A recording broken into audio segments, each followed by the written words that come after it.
This title is narrated with virtual voice, computer-generated narration for audiobooks. The Bookshop of Secrets, by Brooke Skie.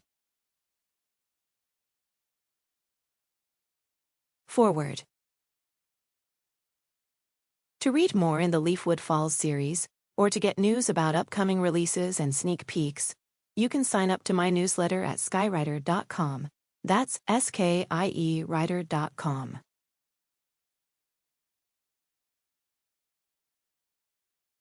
The Perfect October Idea. October in Leafwood Falls doesn't mess around. I stood in Oak and Ink's front window, coffee in hand, watching maple leaves drift past in that specific shade of orange that made tourists pull over for photos. 2 years of owning this place and I still hadn't gotten used to how aggressively picturesque everything was. My phone buzzed. Ethan. Stuck at the Hendersons' place. Furnace is fighting back. Dinner at 7? Only if you shower first. I have standards. Your standards are suspiciously flexible when I bring Thai food. Fair point. I put the phone away. You know, I said to Hemingway, who was sprawled across my carefully arranged display of fall poetry collections, normal cats sleep in sunny spots. You actively seek out whatever I'm trying to showcase. Hemingway opened one eye, gave me a look that suggested this was my problem, not his, and went back to napping on leaves of grass. I'd spent the morning setting up my October display. Beth had always done special Halloween themes, finding the perfect creepy story for each person instead of just stacking up Stephen King novels.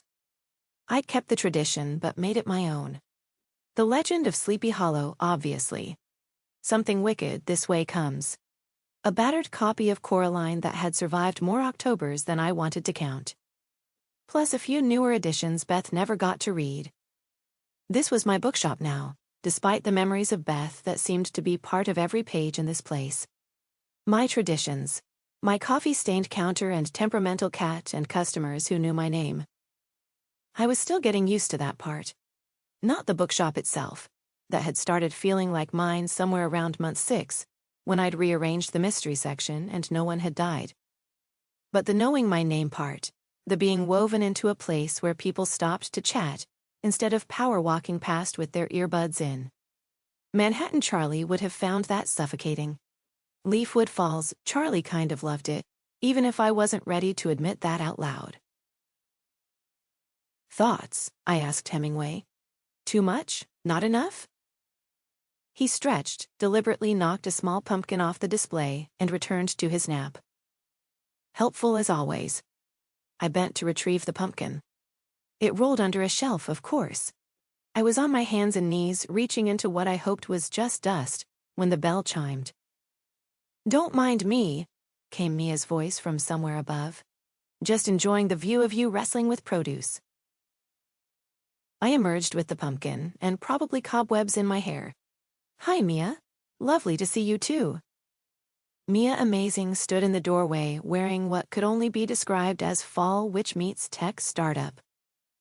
Purple hair with fresh electric blue streaks, vintage band t-shirt over ripped jeans, combat boots, and what looked like 17 bracelets that jangled when she moved.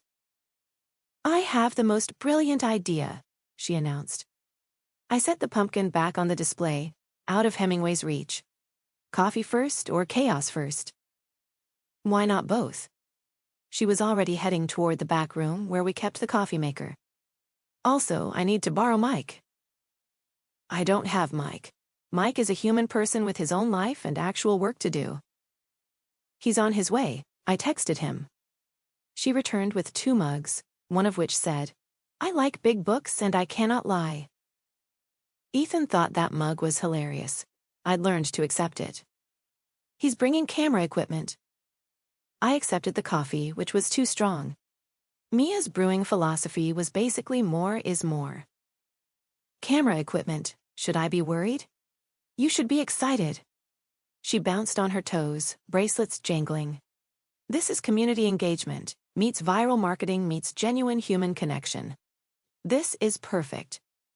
Mia, breathe. Explain using complete sentences. She took a breath, eyes sparkling. To keep listening to this audiobook, I've left you a link in the description so you can do it, at no cost thanks to Audible's 30-day free trial.